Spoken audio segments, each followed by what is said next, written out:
কবরে যদি আগরবাতি, মোমবাতি আর চাদর দেওয়া জায়েজ হতো, জান্নাতুল বাকিতে 10,000 সাহাবীদের মাজার আছে। সুবহানাল্লাহ।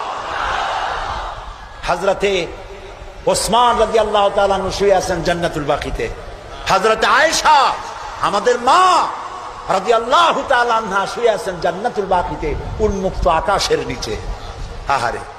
হযরতে আব্দুল্লাহ ইবনে মাসউদ রাদিয়াল্লাহু তাআলা আনহু, হযরতে আব্দুল্লাহ ইবনে মাসউদ দেখতে খুব খাটো খোটো ছিলেন, পা ছিল একেবারে ছোট।